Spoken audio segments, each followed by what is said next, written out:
ce matin.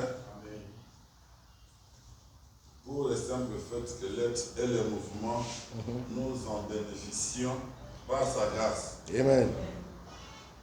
Et il a un plan merveilleux pour moi, pour toi, pour nous tous ce matin. Pourquoi? Parce que c'est lui qui nous a fait. C'est lui qui nous a créés. Et ce matin, laissez-moi te dire, peu importe les paroles des hommes, en bien, en mal prononcées sur ta vie, Dieu te dit ce matin qu'il est celui qui te rassure. Yes. Car tout est sous contrôle. Il contrôle tout. Ce matin, les cantiques chantés par le frère faisaient état qu'il est celui qui a le dernier mot. Une parole de Dieu ce matin, si votre cœur est disposé, vous savez la recevoir, la greffer dans votre vie, et vous allez voir ce que cette parole produira dans votre vie. Nous lisons Jean 1 à 3 en termes de versets. Au commencement, la parole existait déjà. La parole était avec Dieu et la parole était Dieu. Elle était au commencement avec Dieu. Tout a été fait par elle. Et rien de ce qui a été fait n'a été fait sans elle. Amen. Bien-aimé, il y a possibilité de dire que dans la parole de Dieu, il y a la force. Il y a la puissance. Nous parlons de la création en Genèse. Nous avons vu aussi au commencement Dieu créa. Le fait que ce matin nous y sommes là, nous avons Christ au centre de nos vies. Vous en avez aussi ce pouvoir-là, l'autorité de dire une parole et s'attendre à des effets, bien-aimés. D'entendre, nous avons eu à dire que Jean a appelé Jésus parole. Quelle parole? Parole de vie, pain de vie. Et cette parole apporte la lumière. Bien-aimé, comme parole de Dieu, il a été Christ personnifié pour indiquer qu'au dernier jour ici, actuellement là, Dieu passe par son Fils, qui est la parole elle-même, pour nous atteindre, pour nous arroser, pour nous bénir. Bien-aimés, gardons la parole de Dieu en nous, c'est-à-dire dans notre cœur, car en elle, il y a la sagesse. Amen. La parole de Dieu, vous allez la méditer, vous allez vous rendre compte que ce que vous viviez dans le passé, dans le présent, si vous avez y avoir une conversion authentique, vous allez sentir qu'il y a quelque chose qui est en train de se vivre. Nous sommes dans un processus engagé de transformation. Et bien pour connaître cette transformation, il faut être connecté au Saint-Esprit et être prêt à recevoir la parole de Dieu avec joie. Elle vous parle, elle vous délivre, elle vous sanctifie, elle vous bénit. Laissez-vous briser. Pourquoi? Parce que les paroles des hommes, ça blesse, ça maudit. Peu nombreux et sont ceux-là, en peu nombreux là, ceux qui sont dans la parole de Dieu, qui savent qu'il faut bénir. Mais les incirconcis, vous allez les trouver, ils sont là pour maudire. Des fois, ça étonne, ça surprend. Lorsque vous sentez serviteurs, servantes de Dieu, maudissant, c'est de son entourage. Serait un papa, serait une maman. Mais, méditant la parole de Dieu, mais quand il se met à parler, vous sentez qu'il n'y a rien de bénédiction dans ces paroles, qu'il prononce même pas sur ses propres enfants. Allez vérifier, vous allez comprendre. Oui, ce soit sa fille, soit son garçon, réellement, les paroles prononcées là, négativement, ça produit des effets jusqu'à aujourd'hui. Dieu merci, pourquoi? Parce que du moment où vous avez Christ, vous revenez vers lui. vous naissez de nouveau. Tout change. Nouvelle créature. Une manière de dire ce matin, vous n'avez pas à craindre. Commençons par vous-même ou dans la vie de quiconque, vous pouvez constater que c'est suite aux paroles méchantes, exhorter, prier et rappeler Dieu que le sang à toi a été versé pour dire toutes les ordonnances, nous maudissons, nous condamnons, ont été buffées par le sang que Christ a versé sur la croix de Golgotha. Je suis dans la joie, moi, ce matin, du fait que je marche tête haute. Pourquoi? Parce que Christ m'a sauvé. Amen. Il m'a justifié. Et je ne sais pas être distrait, même pas. N'est-ce pas? Il est dit que la crainte de Dieu est le commencement. La sagesse est où? Et dans la parole de Dieu. Bien-aimés, dans les temps passés, pour avoir accès à la parole de Dieu et savoir transmettre, et il fallait que Dieu puisse te choisir, faudrait-il qu'il puisse t'admettre. Ancien Testament, c'était réservé aux prophètes qui savaient intervenir dans des temps bien situés. Et là, Dieu n'avait pas donné l'ouverture à quiconque. Mais passant par Christ, moi et toi, la nouvelle alliance, Christ vient et il vous donne cette possibilité de pouvoir recevoir son esprit et agir dans toute liberté pour communiquer sa vie aux autres. Bien-aimés, nous lisons dans le livre de Vrai, où il est écrit, Hébreux 1. Après avoir autrefois, à plusieurs reprises et de plusieurs manières, parlé à nos pères par les prophètes, Dieu, dans ces derniers temps, nous a parlé par le Fils qu'il a établi héritier de toutes choses, par lesquelles il a aussi créé le monde, et qui, étant le reflet de sa gloire et l'empreinte de sa personne, et soutenant toutes choses par sa parole puissante, a fait la purification de péché et s'est assis à la droite de la majesté divine dans le lieu très haut. J'aime la parole puissante qui fait quoi? Qui purifie le péché. La parole telle que nous la méditons jour et nuit, telle que nous l'attendons ce matin, bien-aimés, nous purifie, nous convainc, nous corrige.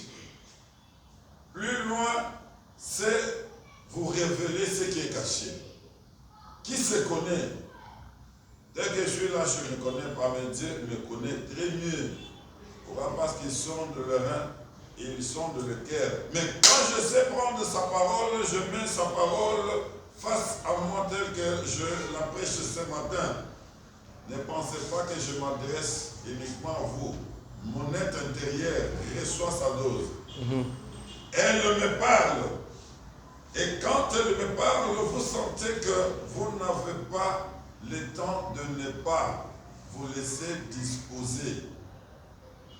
Vous rendre flexible pour voir cette parole prendre place et voir cette parole travailler dans notre être intérieur et permettre de dégager la bonne odeur de Jésus-Christ de partout où nous sommes censés être. Bien-aimés, nous pouvons souligner au travers de cette lecture la supériorité infinie du Fils de Dieu par rapport aux prophètes.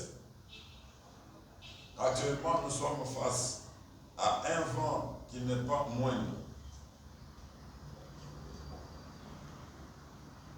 On parle des prophètes en soignant, on parle des nabis, porte-parole. Mais vous allez rencontrer aujourd'hui, ce n'est plus les porte-parole de la parole du Créateur. Mais c'est dans leurs propres sentiments, dans leurs propres pensées. Des fois, ont filé même ta vie, dans le passé, dans le présent, pour te faire croire qu'il fait la prophétie dans ta vie. La base de toute prophétie authentique, c'est dans la parole de Dieu.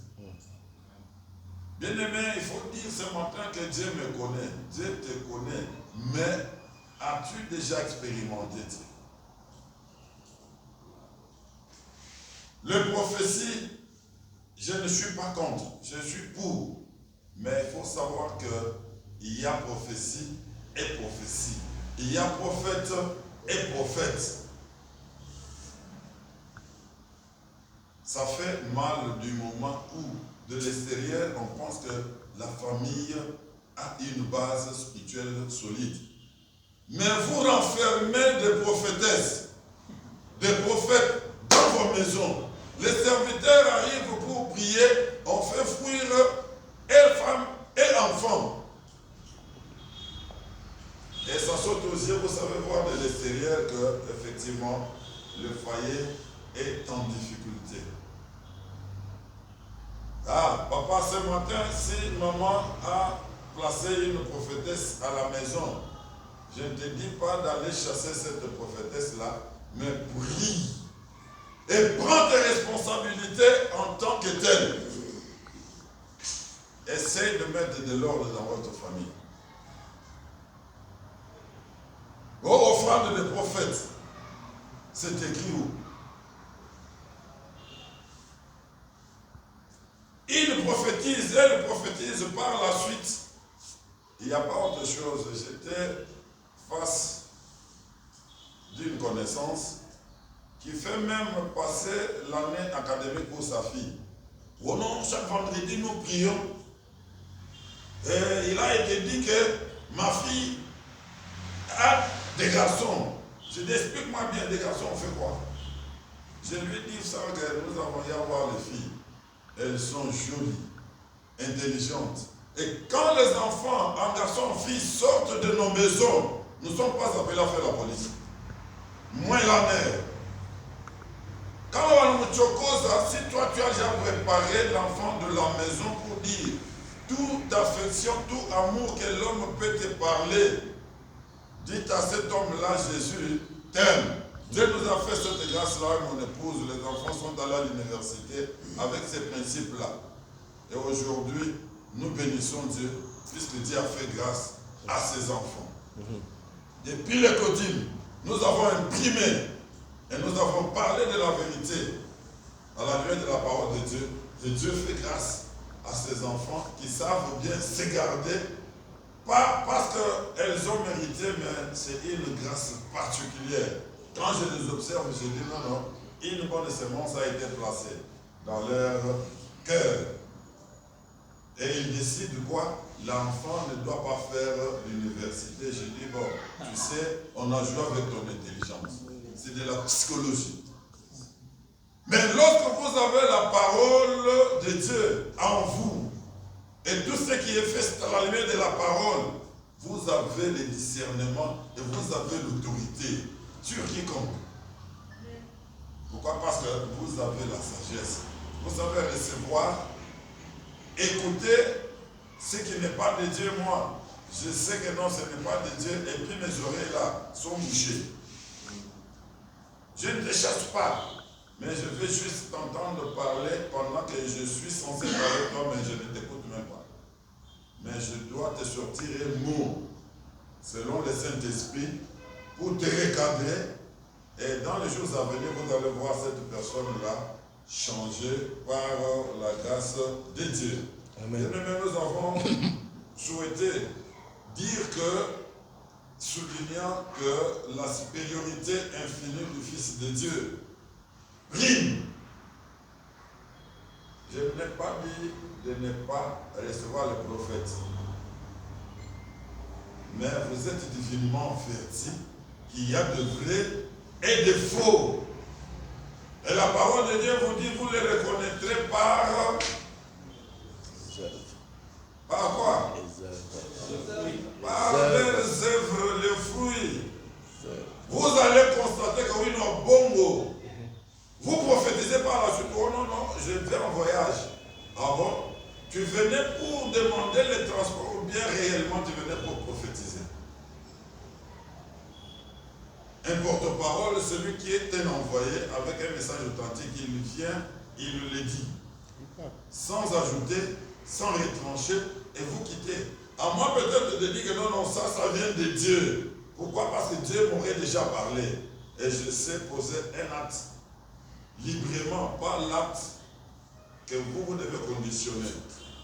Ouvrons-les. Pourquoi? Parce qu'il y a de faux enseignements sur qui le bien-aimé. Dans ce épître, Paul bien-aimé a présenté Jésus comme héritier de toutes choses, car l'univers lui appartient par degré divin.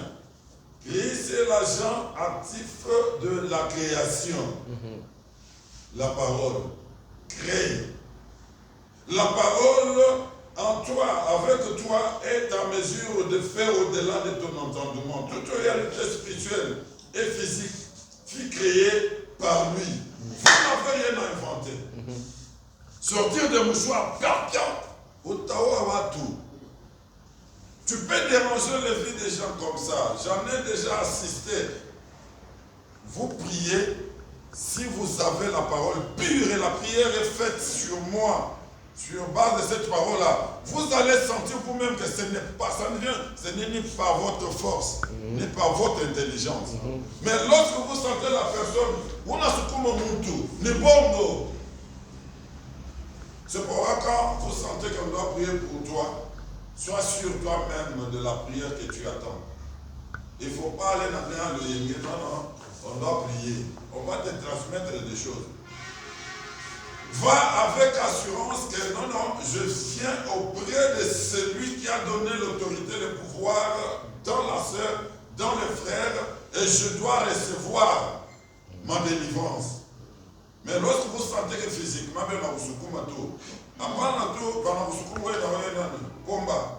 non. Essaye de faire peut-être de faire semblant. Vous n'attendez pas tout dans l'oreille. Puis tu sens qu'il n'y a rien de Dieu, on est en train de te forcer. La parole communique toute puissance, toute force, puisqu'on nous dit ici que Christ est l'agent actif. Ce qui est de l'actif là, c'est-à-dire que l'autorité, le pouvoir est avec lui et en lui. Il parle bien-aimé et sa parole puissante maintient la vie. Il est donc important que nous restions fidèles à Dieu et à sa parole, même si le monde va mal. Est-ce le monde actuellement va bien? Des mal en pur à cause du manque de la parole authentique, véritable. J'ai aimé la convention hier. Maman prêche, mais vous sentez qu'elle est en train de déballer. Elle dit actuellement, papa, vous êtes là, vous êtes invité à la convention. Vous allez perdre votre portion. Hier là, c'était convention, maman, mais papa, maman étaient là. Moi, je suis produit de femmes. J'étais là et je pris ma portion et j'ai trouvé que non, il fallait y être pour recevoir. Elle ne fit pas la même. Moi, je voudrais me voir être appelé à connaître la transformation, le changement. Anne était une femme, mais la parole là, quand elle sort, ça parle Anne, mais ça parle ma vie actuelle et passée et future. Quand on pour dire, Seigneur, tu m'as donné les enfants, je vais demeurer dans ta présence. Je veux voir mes enfants être des enfants qui aiment ta maison, qui aiment ta vie. Tel était le souhait de Anne, et Dieu a vu comment Anne, n'est-ce pas toi et moi, nous sommes des fois sujets de mépris. Tu passes ton dire à Betengaman. C'est même l'aspect qu'on a connu, bien que tu es homme. Mais tu peux faire ta vie actuellement avec le même message là Et dire à Dieu, je reste dans ta présence, ça doit changer par ta grâce. Et Dieu te fera cette grâce-là. Amen. Et les gens constateront que tu y as touché un Dieu fort, un Dieu puissant. Mais le monde va mal. De cette manière, bien aimé, c'est pour parvenir au bonheur véritable, c'est-à-dire demeurant fidèles à Dieu et à sa parole. Nous allons voir où nous parviendrons à avoir un bonheur véritable. Ainsi, bien aimé, il est écrit dans le livre de Josué que ce livre de la loi ne s'éloigne point de ta bouche, médite-les jour et nuit. C'est Josué 1:8. Mais nous signalons que la parole de Dieu nous aide à rester purs et grandir dans la foi. La parole de Dieu nous permet d'être purs des mains, du cœur, des pensées, des sentiments, et nous permettra de grandir dans notre foi. Notre foi grandit quand nous écoutons la parole de Dieu et nous la méditons jour et nuit. Que ce livre de la loi ne s'éloigne point de ta bouche. Bien-aimé, quand nous avons le temps d'écouter Dieu au travers de sa parole, nous mûrissons, nous grandissons, nous savons déceler et comprendre ce que Dieu veut de nous. Et nous savons comprendre quelle serait ou quelle est sa volonté pour notre vie.